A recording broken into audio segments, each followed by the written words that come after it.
En 106, il remporta un succès important en s'emparant du trésor de Jugurtha, imprudemment laissé dans Thada. Puis il mena ses troupes vers l'ouest, en direction de Moulaya. Ses colonnes infernales ravagèrent la Numidie et la Mauritanie, tuant et détruisant partout.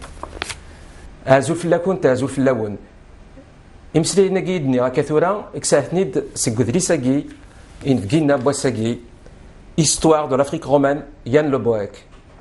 إنفجاجنا يورا غف مزروي يتسروا غف مزروي نرومان ديت فركا نار ديت مزرعة يتسروا دعني أفاينو كيشدن غاري مزيغن ذي زمان قديم. Yann Le Bohec, bonjour. Bonjour. Merci d'avoir accepté notre invitation. C'est un honneur et un plaisir. C'est un honneur pour nous. Et je tiens à vous exprimer d'autant plus ma gratitude que je sais que vous êtes un peu souffrant et que vous avez accepté néanmoins de faire avec nous 2 entretiens. Avec plaisir. Alors, Yann Le Bohec, pour vous présenter très rapidement, vous êtes agrégé d'histoire, vous fûtes professeur d'histoire, donc je cite les universités à Grenoble 2, à Lyon 3, à Paris 4, à la Sorbonne, et à vos débuts, vous avez également enseigné à Nanterre. Exact. Vous êtes né en Afrique du Nord, à Carthage. Absolument, et j'en suis très heureux. Et vous y avez vécu pendant plusieurs années. Une grande partie de mon enfance et mon adolescence. Et vous avez consacré vos recherches, votre travail universitaire à l'Afrique romaine, à tout ce qui concerne l'armée. Et donc en partie à l'Algérie. Et en partie à l'Algérie. En grande partie à l'Algérie. En grande partie à l'Algérie, où vous vous êtes rendu également plusieurs fois. Bien entendu. On ne peut pas parler d'un pays qu'on ne connaît pas, physiquement et humainement. Quelles sont les régions que vous avez visitées dans le cadre de vos travaux ? Alors, en Tunisie, bien sûr, il y a des documents intéressants, mais l'essentiel est en Algérie. C'est donc l'ensemble Alger, Tipaza, Cherchel par lequel j'ai commencé. Ensuite, je suis allé à Constantine, Batna et Lambèze. Surtout, c'est là où était le cœur de mon travail de thèse, ainsi qu'à Timgad. Et j'ai fait des tours dans le reste de l'Algérie assez souvent. La seule région d'Algérie que je ne connaisse pas du tout, c'est l'extrême ouest, la région d'Oran. Permettez-moi de poser une question peut-être personnelle. Alors, pensez-vous que le lien direct que vous avez eu avec cette ville de Carthage, donc qui occupe une place très importante dans l'Antiquité, la séduction qu'elle a exercée sur les gens qui vivaient dans l'Antiquité, est-ce que cette séduction a pu s'exercer sur vous de la même façon bien après, longtemps après sa destruction? Un psychiatre vous dirait assurément que ça a joué, mais c'est effectivement, on ne peut pas être indifférent à un pays dans lequel on a vécu et qu'on a aimé, c'est sûr. Le prétexte donc à notre rencontre aujourd'hui, c'est cet ouvrage très intéressant, Histoire de l'Afrique romaine. Alors, question sur le titre et sur le contenu également du livre. Alors pourquoi avez-vous appelé cela Histoire de l'Afrique romaine et non pas par exemple Histoire de l'Afrique sous la domination romaine ou une histoire de Rome en Afrique? Pourquoi il y a cette caractérisation de l'Afrique romaine? Vous expliquez dans votre livre, vous parlez par exemple à un moment donné de l'Afrique punique, de l'Afrique libyque ou néo-libyque, et pourquoi une Afrique romaine? Parce que la documentation est essentiellement latine, et puis que c'est un point de vue, je crois, tout à fait acceptable. De toute façon, l'expression d'Afrique romaine désigne l'Afrique au temps des Romains. Ça comprend aussi bien les gens appartenant à la civilisation néo-punique qu'à la civilisation néo-libyque. Alors un mot pour le titre Histoire 2, j'aurais pu l'intituler simplement Afrique romaine, c'était plus simple et plus clair peut-être, mais j'ai en tête l'idée d'un autre livre qui compléterait celui-ci et qui serait la géographie de l'Afrique punique, de l'Afrique romaine, pardon, parce que cette Afrique romaine, ou au temps des Romains, si vous voulez, cette Afrique au temps des Romains, était très divisée. Il y a l'ensemble de la région de Carthage, qui est très romanisée, comme elle a été très punicisée d'ailleurs auparavant, et puis vous avez toutes les autres régions qui sont plus ou moins romanisées dans l'Antiquité. D'accord. Et alors, nous allons entrer dans le vif du sujet. Tout d'abord, quand commence l'Afrique romaine et sur quel territoire s'étend-elle? Si vous pouviez nous faire comme cela un condensé en quelques phrases de ce qu'était l'Afrique durant cette antiquité, quel type de peuple y vivait et sur quel territoire s'étendait cette Afrique ou cette Libye alors, selon les définitions. Les historiens de l'Antiquité appelaient libyques tous les peuples africains. Depuis la Libye actuelle jusqu'au Maroc. C'était pour eux des Libyens. Et ensuite, voire jusqu'à l'Égypte même. Voire jusqu'à l'Égypte, bien sûr, vous avez raison. Il y avait les populations Rébeu, les Beaux. Les Libyens d'Égypte sont quand même à l'ouest du Nil. On n'emploie pas ce terme pour les gens qui étaient à l'est du Nil. Donc ce sont les Libyens. Puis petit à petit, les Grecs et les Romains ont commencé à connaître ces gens et se sont rendus compte qu'il y avait des différences, qu'il y avait les Garamantes, les Gétules, les Numides et les Maures. Ce sont les grandes distinctions. Vous pouvez nous les situer Alors les Garamantes, c'est le Faisan actuel. Voilà. Les Gétules, c'est les gens du sud. Depuis le golfe de Gabès, il y avait des Gétules marins. On connaît très peu. J'ai été heureux quand j'ai découvert ça. Mais c'est tous les gens qui sont au sud de l'Afrique utile. Alors les Numides, c'est l'ouest algérien actuel, et les Maures, c'est le centre et l'est de l'Algérie actuelle. Et lorsque les Romains arrivent Pardon, plus le Maroc, bien entendu, le nord du Maroc, bien sûr, qui était occupé par des Maures. Voilà, c'est-à-dire ce qu'on appelait l'Afrique dans l'Antiquité, ce n'est pas le territoire qui correspond à l'Afrique d'aujourd'hui. En réalité, les Romains ne sont pas allés très loin dans le Ça correspond au Maghreb. Le Sahara, qui est devenu un désert il y a seulement quelques milliers d'années, qui était verdoyant jusqu'à 6000 ans avant notre ère à peu près, est devenu une barrière. On a trouvé très peu de documents d'époque romaine au sud du Sahara, c'est-à-dire des monnaies et de la céramique, ce qui prouve que c'était vraiment une barrière. Et que les Noirs que les Romains voyaient en Afrique du Nord, c'était vraiment des gens des oasis du sud de l'Algérie, de la Tunisie, mais pas des gens qui venaient de l'actuelle Afrique noire. À quel moment commence la pénétration romaine en Afrique et sur quelle base, sur quel fondement s'est-elle faite? Elle commence à partir de l'année 146 avant Jésus-Christ, ça c'est très clair. C'est à l'issue de la troisième guerre punique. Donc Carthage est prise, la ville est détruite et les Romains ne veulent plus entendre parler de cités carthaginoises, d'États carthaginois. Donc ils attendent un petit peu, c'est ce qu'on sait, on a découvert il y a quelque temps, on imaginait que les Romains avaient tout de suite créé une province d'Afrique, ils ont attendu un petit peu, puis ils ont envoyé une commission de sénateurs qui a créé la province d'Afrique, qui correspondait à ce moment-là au nord de la Tunisie exclusivement. Alors Carthage donc était habité par les descendants de Phéniciens, certes, mais il y avait, j'imagine, également des mélanges avec les autochtones, avec les Africains. Bien entendu. Vous avez dans Virgile les amours de la reine Didon avec un Troyen aîné, Et vous avez aussi la trace de relations entre les Carthaginois, les Phéniciens plus exactement, et les populations locales. Ils ne les ont pas détruites, ces populations se sont mélangées, mais les Carthaginois ont imposé leur culture et les populations locales ont accepté cette acculturation, terme que je n'aime pas trop, mais enfin bon, qui est commode, se sont acculturés, sont devenus punicisés en tout cas. Alors, il faut expliquer donc la langue punique, c'est une langue sémitique et c'est la population, on va dire, d'origine sémite. S'agissant des Puniques et des Phéniciens, voilà. Bien sûr. Je ne parle pas des Africains qui ne sont pas... Les Africains ont une civilisation tout à fait originale, une langue qui leur est propre, qui n'est pas sémitique. Les Puniques, ce sont des Phéniciens. On emploie le terme de Punique pour désigner les Phéniciens d'Occident.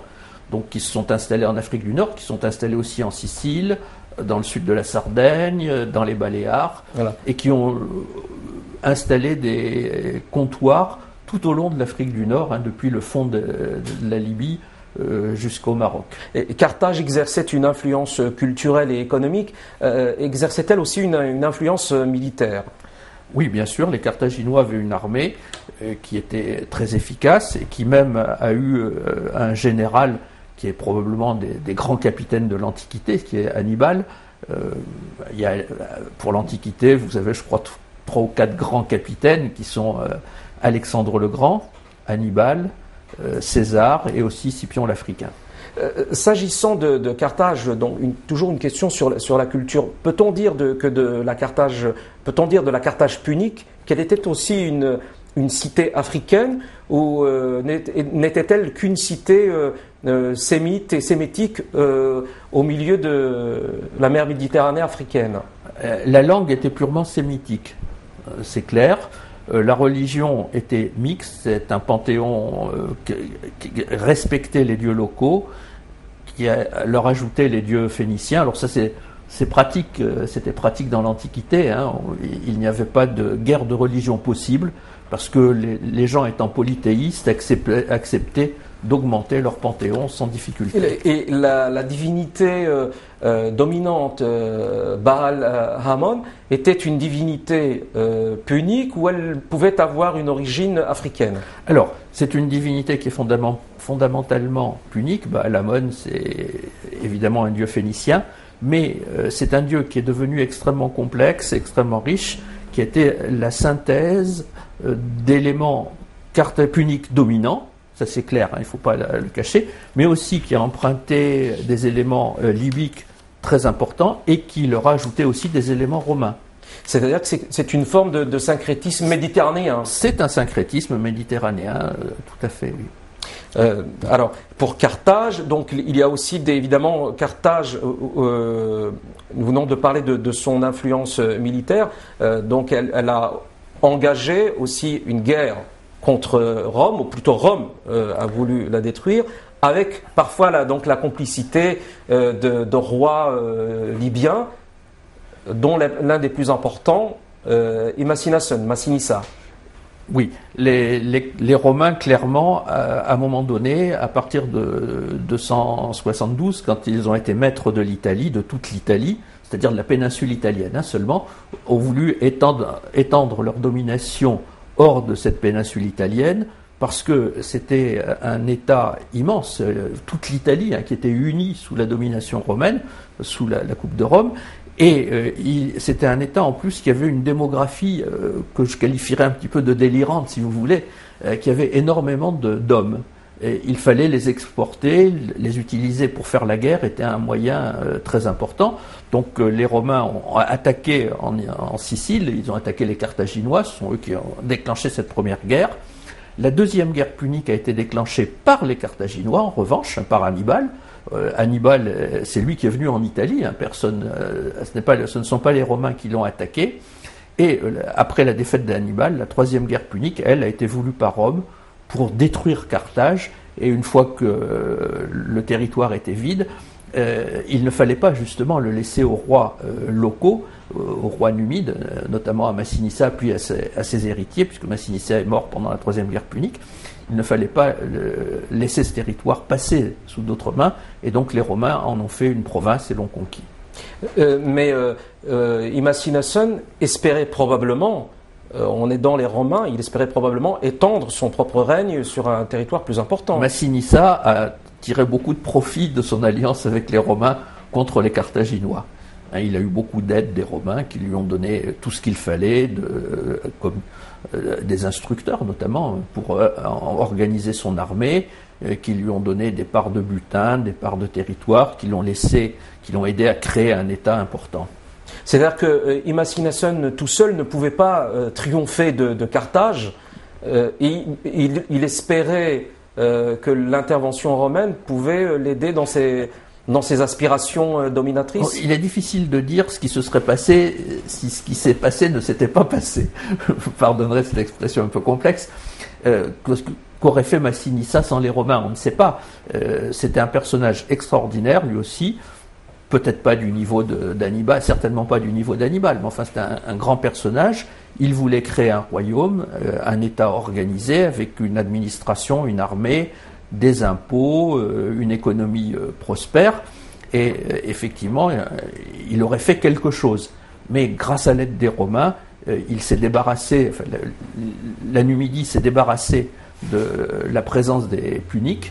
Et ça a permis aux Numides d'avoir un État pendant un certain nombre de décennies. Alors, permettez-moi de m'attarder encore un instant sur Imacinason et Carthage pour parler de cette histoire d'amour, puisque vous-même, vous en avez parlé dans un de vos livres. Donc, je veux parler de l'histoire d'amour entre Imacinason et Sophonispe. Alors, bon, j'en ai parlé très très brièvement, puisque l'amour a quand même en politique, en principe, peu de conséquences. Il lui arrive d'avoir des conséquences assez importantes, même dans des États très modernes et très développés, paraît-il. Même contemporains. Même contemporains. Mais bon, il ne faut pas accorder à l'amour plus d'importance que ça en a. Ça en avait beaucoup pour les gens de l'Antiquité, évidemment. Et ça en a aussi pour les gens du peuple à l'heure actuelle. Oui, je veux dire, pouvez-vous relater en quelques mots la relation, parce qu'il y avait l'imbrication, en réalité il y avait aussi l'imbrication de l'action politique et de la promesse faite à Massinissa d'épouser Sophonispe. Chez les Numides, il y avait la volonté de créer un État. Et cette volonté se trouvait chez Massinissa, mais pas seulement chez lui, chez d'autres Numides, nobles Numides qui étaient concurrents, qui se seraient vus très bien prendre la tête de l'Empire. Syphax.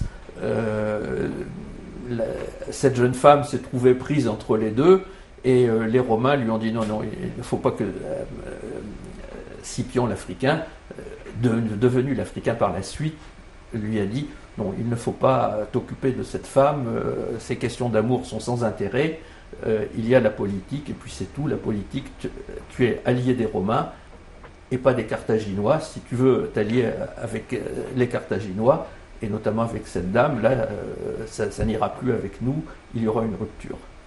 Et c'est pour cela que... Et c'est pour cela que Sophonispe est mort. Empoisonné. Empoisonné, voilà. Alors, en réalité, donc, en parlant de cette histoire, nous parlons aussi des relations entre Rome et les souverains africains. De quelle nature était-il? Donc, justement, un empereur ou une haute autorité romaine en Afrique était-elle en droit d'exiger des actions de la part d'un roi africain? Nous avons la même situation à l'heure actuelle dans le monde entier.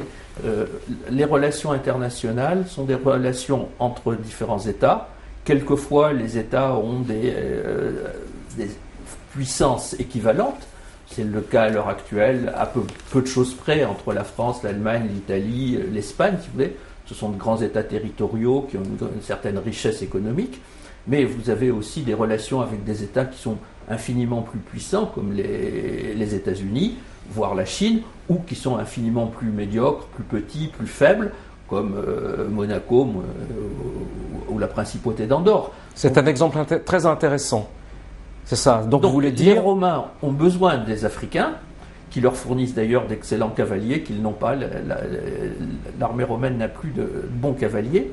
ou en tout cas n'en a pas assez. Donc les Numides leur fournissent une excellente cavalerie, ils leur fournissent des fantassins, ils leur fournissent aussi justement des marins, notamment les Gétules. À quel titre? C'est-à-dire ils sont rémunérés ou bien c'est un accord passé entre deux États? Légalement, juridiquement, c'est toujours un accord d'État à État. Il y a un traité. Les Romains concluent un traité, ils ne le signent pas. Dans l'Antiquité, on ne signait pas les traités, et de même que les rois n'avaient pas de trône ni de couronne. Il y a un traité, et dans ce traité, il y a une clause de fourniture de soldats. Donc, Rome conclut un traité avec Massinissa. Massinissa s'engage à donner aux Romains tant de cavaliers, tant de fantassins pendant tant d'années. Et les Romains disent si oui ou non ils fournissent la nourriture, s'ils paient les soldats, s'ils donnent de l'argent à Massinissa pour payer les soldats. Mais ce ne sont pas des mercenaires. D'accord, ça c'est intéressant. Juridiquement, c'est interdit, c'est impossible pour les Romains. Pas de mercenaires. Ils en ont utilisé quelques fois, mais sans le dire. D'accord. Et quelle est la contrepartie de cette... Alors, ce prêt de soldats, Massinissa espérait le pouvoir en Numidie et espérait piller une partie du territoire des Carthaginois, du territoire punique. Alors, toujours dans cette relation de pouvoir, Rome a installé également des responsables administratifs, militaires sur le territoire africain, sur les provinces. Oui. Ce sont eux qui exerçaient l'autorité de Rome en Afrique. Alors, l'autorité de Rome en Afrique n'a existé, là il faut être clair, qu'à partir de 146. Ou bien pendant les guerres, quand un général venait avec son armée, le général exerçait tous les pouvoirs sur le territoire qu'il contrôlait, exigeait des recrues, de l'argent, du blé, du vin, de l'huile, etc. Mais ces territoires n'ont été véritablement contrôlés qu'à partir du moment où il y a eu une province, et donc à la tête de la province, il y a un gouverneur qui est responsable de l'ordre, simplement, à l'intérieur de sa province. Qui est désigné par l'empereur ou qui est élu Nous ne sommes pas encore à l'époque impériale, c'est à l'époque républicaine. C'est le Sénat qui désigne un de ses membres comme gouverneur de la province d'Afrique, qui est prêteur, consul, ou proprêteur le plus souvent, rarement proconsul, donc qui est gouverneur, qui est chargé de veiller à ce qu'il y ait de l'ordre dans la région. Et pour qu'il y ait de l'ordre, il faut qu'il n'y ait pas de désordre, si vous me permettez, c'est évidence. C'est-à-dire il faut que les gens paient leurs impôts régulièrement et qu'ils honorent les dieux. Donc le gouverneur doit veiller à ce que les temples soient en bon état. Et surtout dans la mentalité des Romains, il faut qu'il y ait une justice. Donc si des gens commettent des crimes, des délits, le gouverneur doit les punir, les sanctionner très sévèrement pour qu'il n'y ait pas de justice privée. Oui, vous expliquez dans votre livre que l'ordre était la préoccupation principale de Rome. Oui.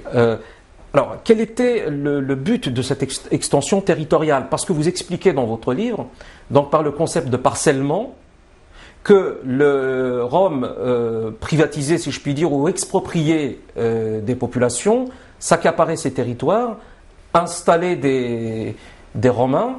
Quel était donc à la fois, si vous pouviez nous parler et de leur stratégie et évidemment du but à mon avis, qui était recherché?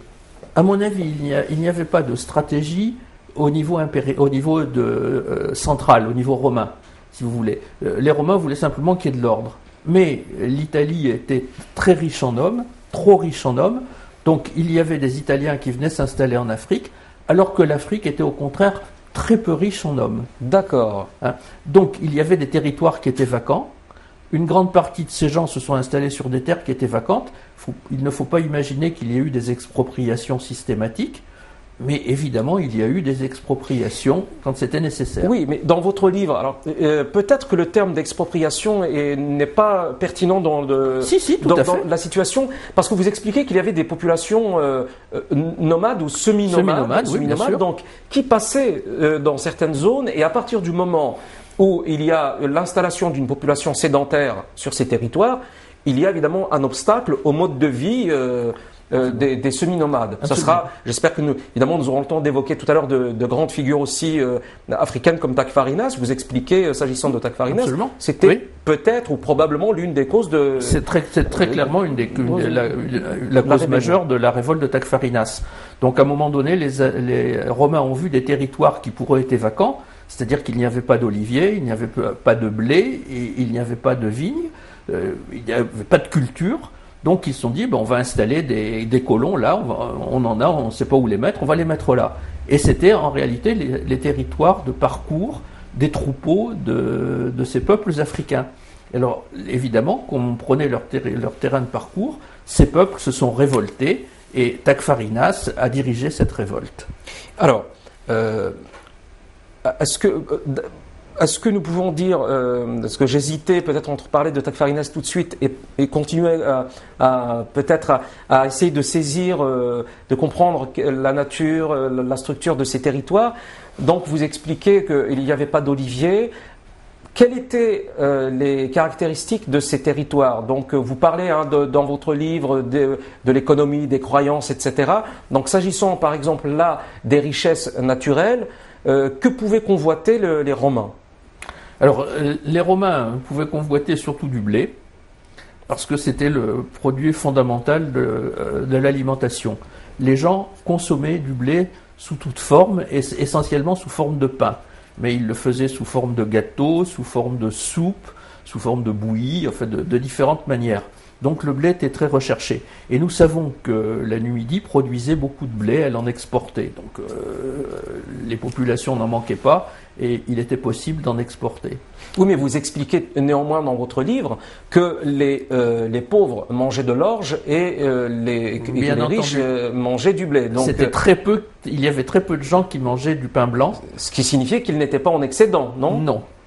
Non. Mais des céréales pauvres, il y en avait en excédent et ils en exportaient jusqu'en Grèce. Ils avaient un comptoir à Délos.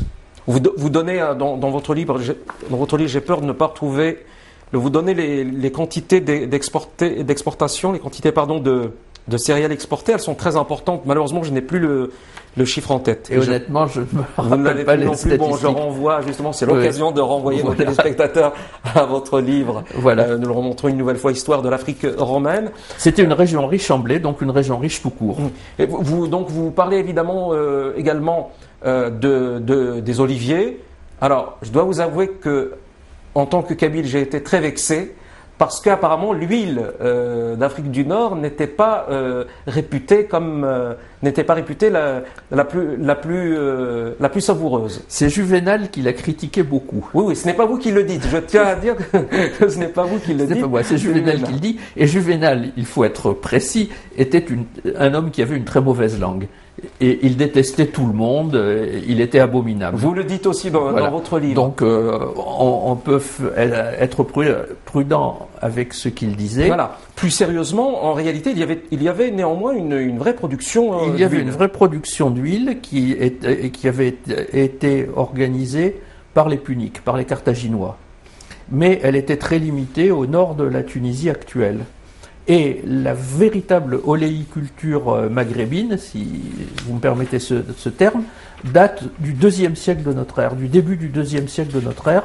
Et à mon avis, ce sont des administrateurs romains qui se sont dit que ces terres pouvaient produire beaucoup d'huile et qu'on pouvait surtout pratiquer ce qu'on appelle une culture étagée, c'est-à-dire un niveau d'olivier, en dessous un niveau de vigne et au sol des cultures de céréalières qui ont perduré parce qu'on ne pouvait pas s'en passer.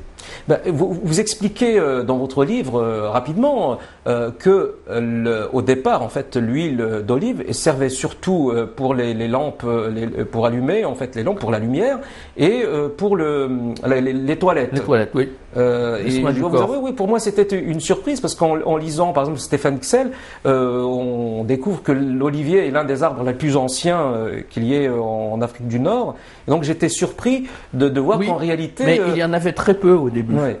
Et qu'en réalité, l'huile comme un élément qu'on peut utiliser pour la cuisine, etc. Et en fait, son emploi est tardif. Voilà. Jusqu'à la fin du 1er siècle de notre ère, il n'y avait pas d'olivier au Maroc, en Algérie. dans le sud de la Tunisie, dans les hautes steppes et en Libye. La véritable culture s'est développée dans toutes ces régions, mais uniquement à partir du début du deuxième siècle de notre ère. Je dois témoigner à titre personnel, par exemple, que dans ma région d'origine, Tixirt-sur-Mer, je ne sais pas si vous avez vu ce nom, je vois, Tixirt, vous avez dû le voir.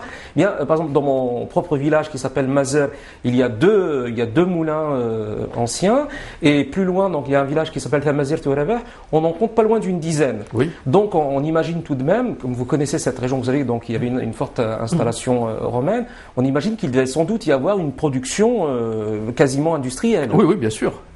Et là, l'huile africaine est exportée et elle a été très appréciée à partir d'un certain moment.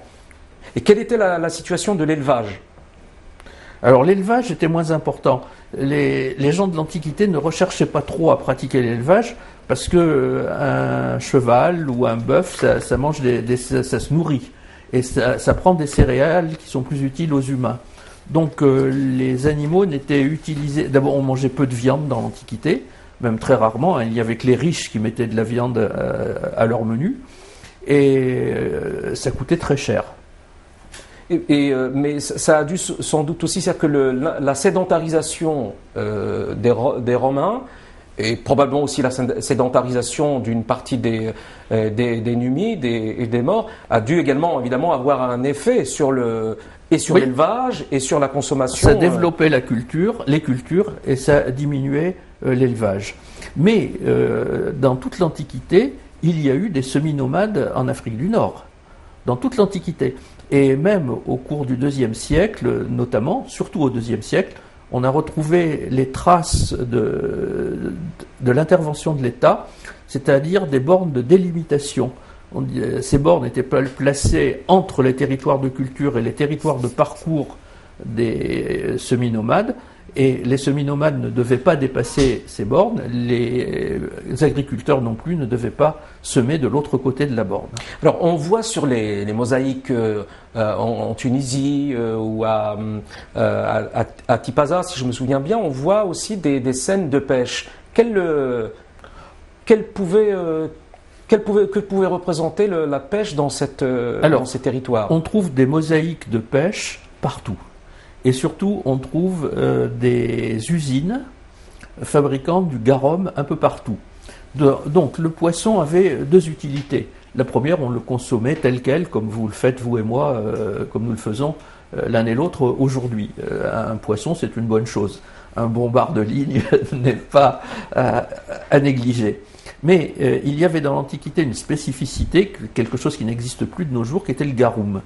Le garum, c'était un produit de la pêche. Donc, le pêcheur ramenait au port des poissons.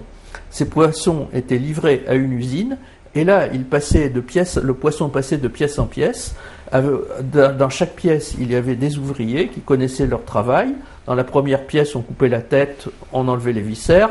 Dans la deuxième pièce, on retirait les filets. Dans la troisième pièce, on rinçait tout ça à l'eau froide. Dans la quatrième pièce, on les mettait dans des paniers en couches, en alternant le poisson et des couches de sel. Et puis on laissait couler, on récupérait ce produit qui était le garum. Alors le garum, c'était quelque chose de fondamental dans la cuisine antique. C'était le condiment universel. Quand vous entrez dans un restaurant en France à l'heure actuelle, vous avez sur la table le sel, le poivre et la moutarde. C'était la moutarde des Romains. Alors, je ne sais pas quel goût ça devait avoir. À mon avis, ça devait être assez horrible. Mais la cuisine romaine était certainement horrible. Je plaisante, naturellement. On dit que ça devait ressembler au gnoc mam des Vietnamiens.